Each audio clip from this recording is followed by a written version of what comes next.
And this also brings for me to mind, and I must say this as well, what I call the Judas behavior.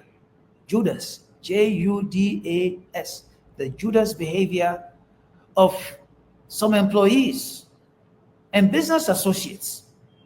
At the first sight of problems, employees, particularly some of the top management people, they run to the state's investigators to claim that they were mere order takers. Order takers. That, oh, they just sit there in their offices, and then someone comes, whether it's a director or a shareholder or a business owner comes.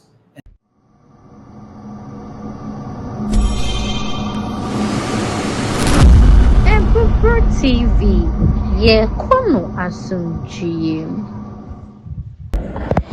Ebusuafo mema wi bi ate hwe asemfoforo sa betomo say papa Kwasi Nduom ne business is a shase ehwe asene ewodi efri ha enkofo e dey politics enkofo akansem bi rafa ho nene ube hunu nsem a papa Kwasi Nduom a say okai GN Bank ura PPP kofa bai ode nsem atudwa di ochiremu a abubeka wa na ofiri ontumam mampeni dada Jerry John Lawrence was say abo be kwa no frantoma me kwa ku video bi a che papa Kwasi Nduom de asamutu do amete me wira hopa o de yenko ene ko video no me de eja income efidi ne ebuburo TV me pa cha wo wi a comment share na like na no ebezu ensanka bi no what ensemble am van kwa de patchops ko di aduane ji weni o de sika so yasen o se me kan to se o paduane papa pa di ama hoto wedding engagement ayi outdoors ano mani bia o ya bra de patchops no mo aduane a wa ho di o mo yemu nhwie na o mo nkoja o mo na udi nkoda so ati ase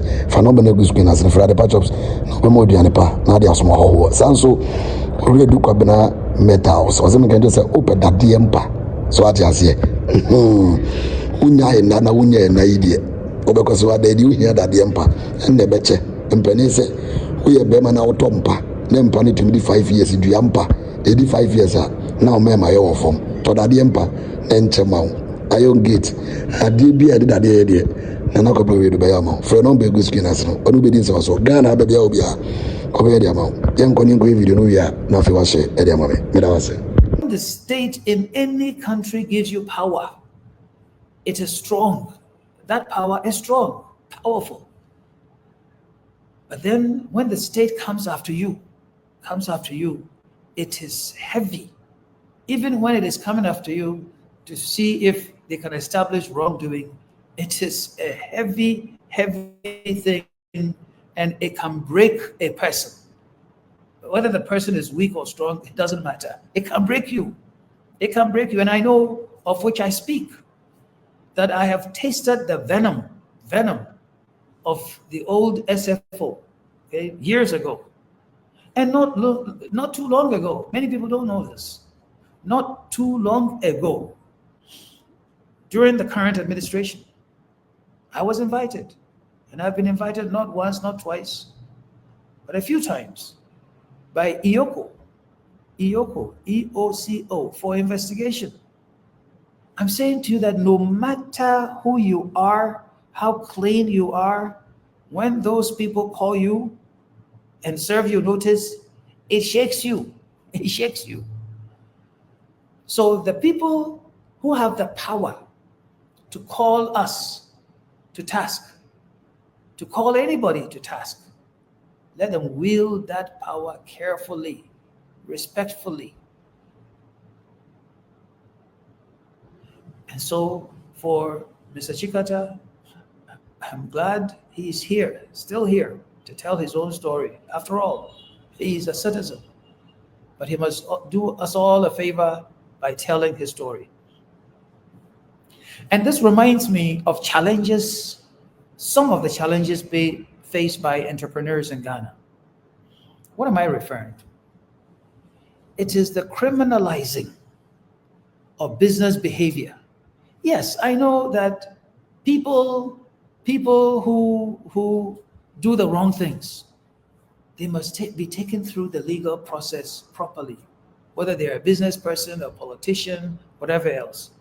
But there seems to be a trend that has been happening. And that trend that has been happening in recent years says, if you're a business person, and quite often they even forget about the management. They call for the directors, they call for the shareholders. So the entrepreneurs, those who risk their capital, their actions, some people have tried to criminalize them. And in business, you make mistakes. Sometimes you think the currency is going to go this way and it goes the other way. You think that you buy stock and it will appreciate and it doesn't. You give loans in good faith to some people. They come to you and you think they are honest, they're going to do good business, and it fails. Those are business things. You win some, you lose some. But why criminalize the business activity? And why go and call the owners, those who invest, those who give jobs, why criminalize their behavior, their activities, their actions? Why assume immediately that you think something is going wrong, that somebody has deliberately attempted to engage in fraud, engage in all manner of things that are illegal? Why? And this also brings for me to mind, and I must say this as well, what I call the Judas behavior. Judas, Judas, the Judas behavior of some employees and business associates. At the first sight of problems, employees, particularly some of the top management people, they run to the state's investigators to claim that they were mere order takers. That, they just sit there in their offices, and then someone comes, whether it's a director or a shareholder or a business owner, comes and says, do this, do that, but they are not to blame for anything. And even business associates, I've experienced it. They've gone to these state investigation authorities to claim and point fingers away from themselves and to people. Some have gone to point fingers at me, that, I'm a business associate, but I'm just a business associate. Maybe I'm just a shareholder. But he, Papa Kwasi Nduom, he's the one who has directed everything. So if there's anything wrong, it's not me, it's him. And some of these employees, top management people that had been given good salaries, big benefits, at the first sight of problems, they have run to the agencies to say and write statements that, it is not them. They just took instruction, advice. How can one person, sit somewhere and every day look at more than 40 different enterprises and go and tell every one of them in 8 hours of the day, do this, do that, take this, give me this, give me that? It's not possible. That's what I call the Judas behavior. If we continue to do that in this country, who will invest here? Who is from here? Who is a Ghanaian? Who will invest? Who will continue to give jobs? But those state agencies, those in government, those in administration, when people like these run to you, shouldn't you sit quietly and try and understand what is going on and take your time before you reach conclusions and before you make decisions that affect so many different people? That is what should be happening. That is what should be happening. And I have copies of the invitations. First from Iyoko when COP Edukoku was in charge. And then COVID came and other things came in. Why? Is that the thank you get from starting a business? Starting a business? Absolutely not. So now let me go with regards to VP Dr. Baumia, former President Kufuor, and candidate Chiramatin, I want to say clearly,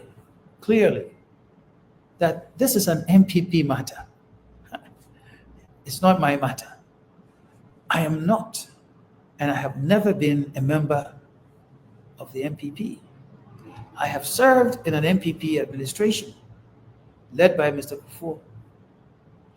He remains somebody I am grateful for giving me the opportunities to serve and demonstrate to Ghanaians what I can do for my country. I did not add to Ghana's debt. I brought grants that have made visible change happen in this country. Now,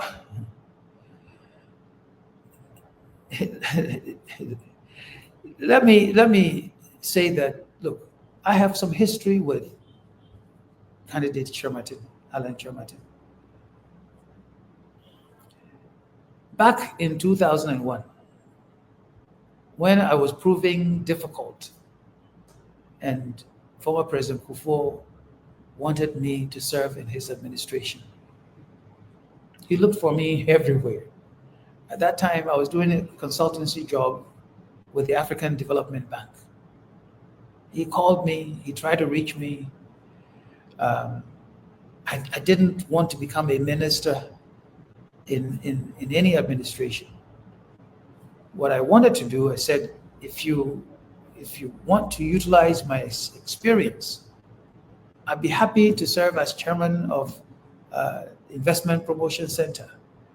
Try and promote business and activity within Ghana and with people from outside of Ghana to come to Ghana, because I thought that I had learned something that could be useful, particularly my experience with Deloitte throughout Africa. But he wasn't interested in that. So again, when I was proving quite difficult, it is Alan Chiramatin that he called to come and find me. At that time, the incoming President Kufuor's office was at the old State House building. So he took me to him. And that's how we engaged in the discussion that ended with me saying to then incoming President Kufuor that I have to go and talk to my Africa region partners.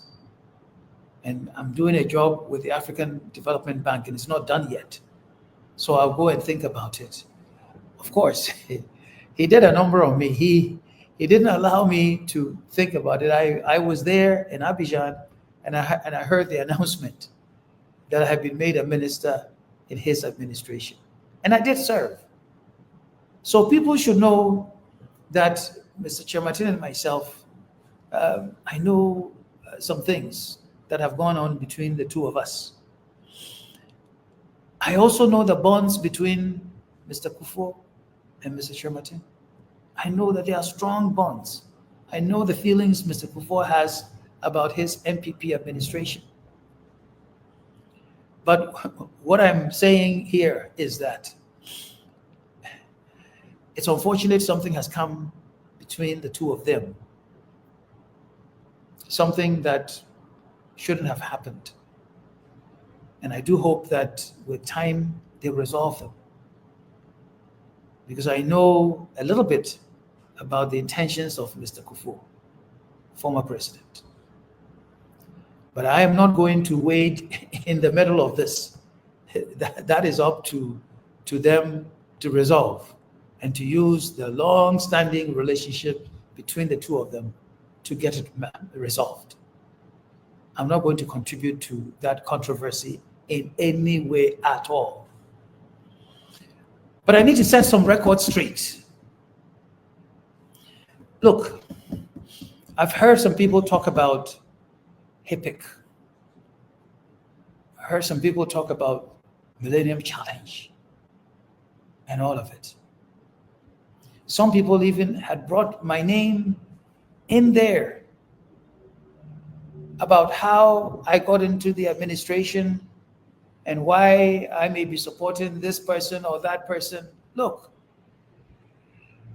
one record I want to set straight is how I went back into the Kufuor administration the second term.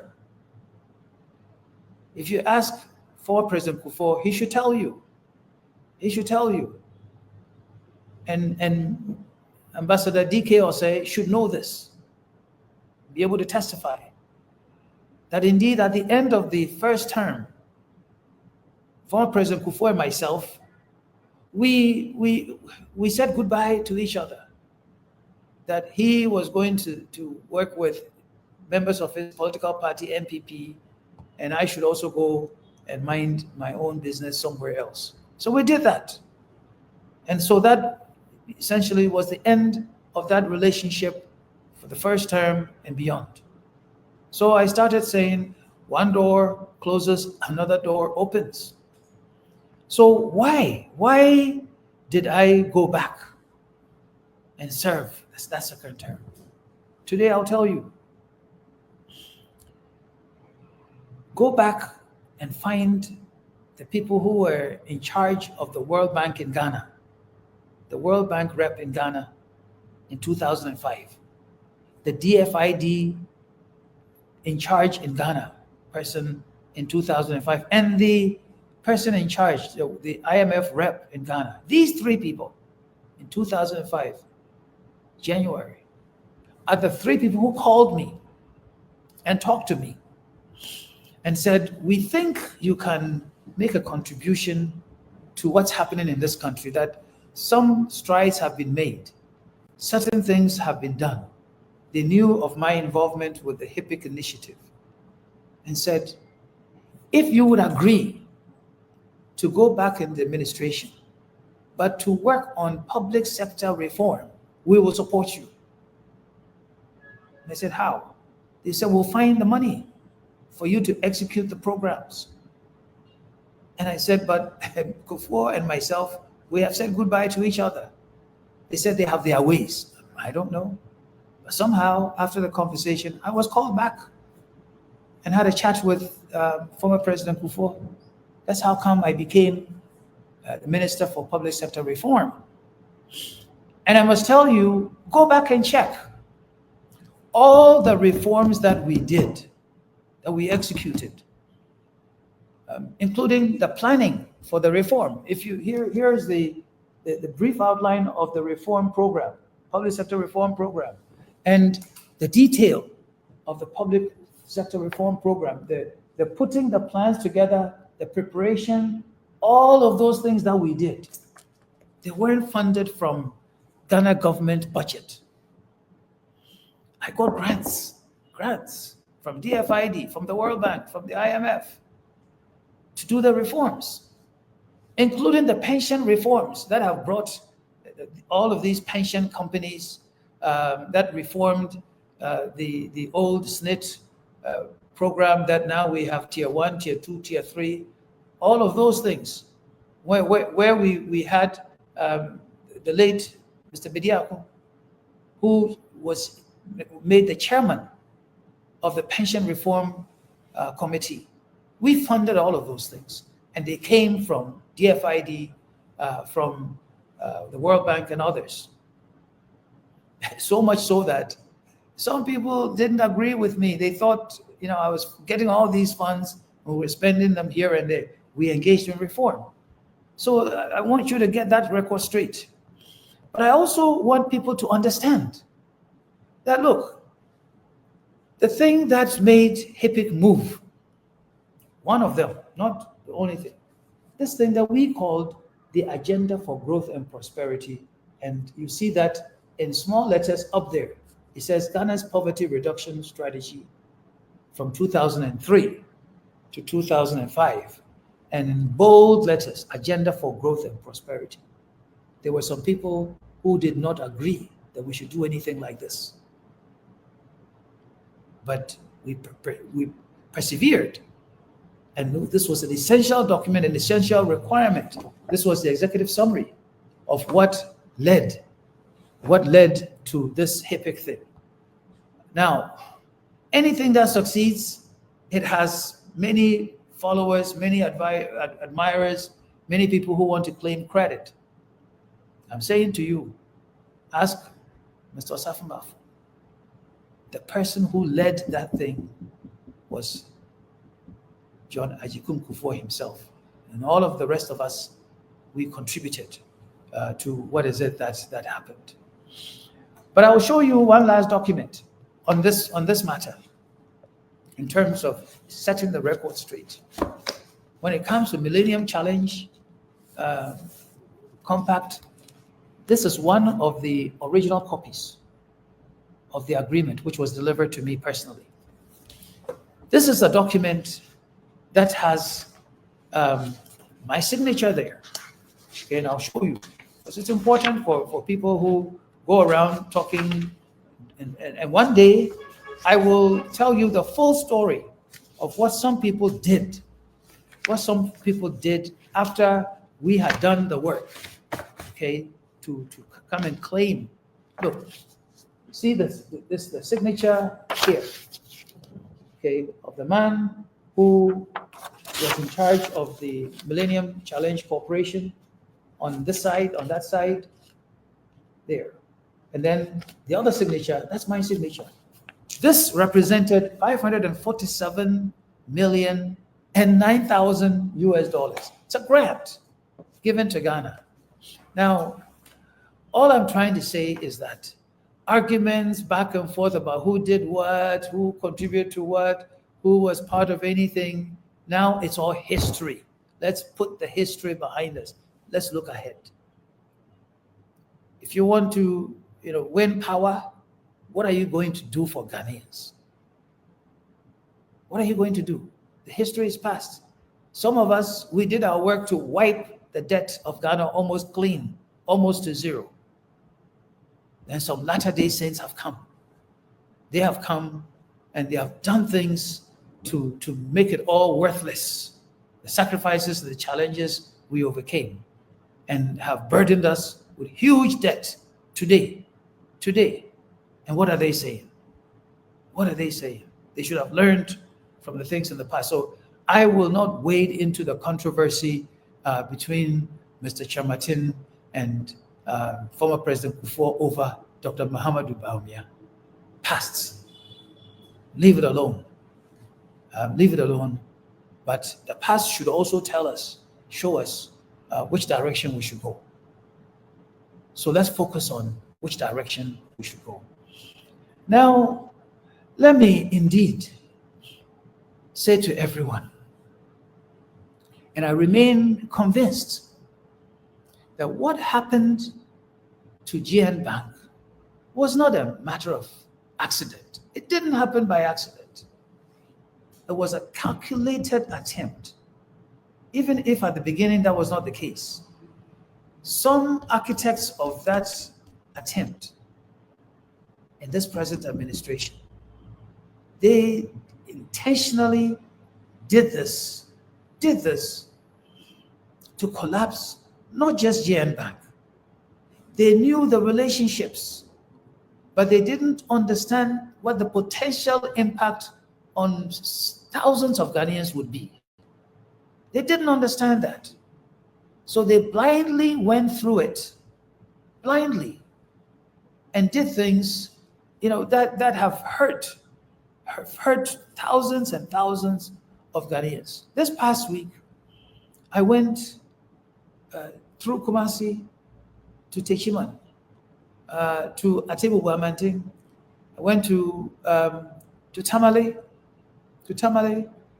I went to Bibla, and then through the Eastern Corridor to Kajepi and Pasa, all of that, down to Hohoi and back to Accra. I did that. And it's not just that I enjoy driving on rough roads and going on this tiresome journey. I wanted to, for the last time before this December 7th,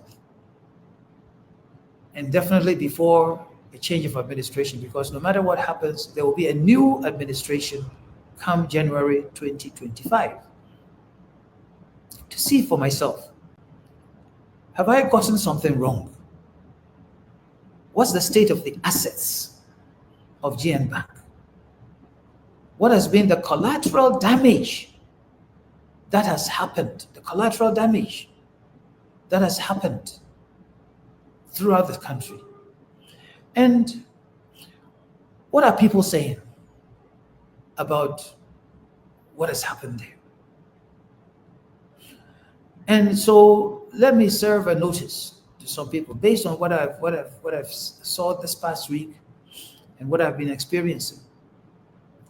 There are some people who have thought that because GN Bank was collapsed, that Group Nduom had gone away, that we wouldn't come back, that we wouldn't do anything at all. And so they have attempted to steal our assets. And I'm using the word deliberately, steal our assets throughout the country. Throughout the country. I am going to ask for a notice to be placed in the daily newspapers. Our group had several acres of land at Pantang, for example, Pantang. Some people, I am told, have used state actors and actresses to go and commandeer some of that land and have put up big structures on a significant portion of the land. I'm saying to you that it doesn't belong to you. We will come after everybody to demand our land back. There's some land at Pram Pram. Some minister of state is involved today. Who is a minister of state today? And today I will not mention his name, but his district chief executive knows. Why? I went to Kwasi. There are some people, including one ex-employee of ours,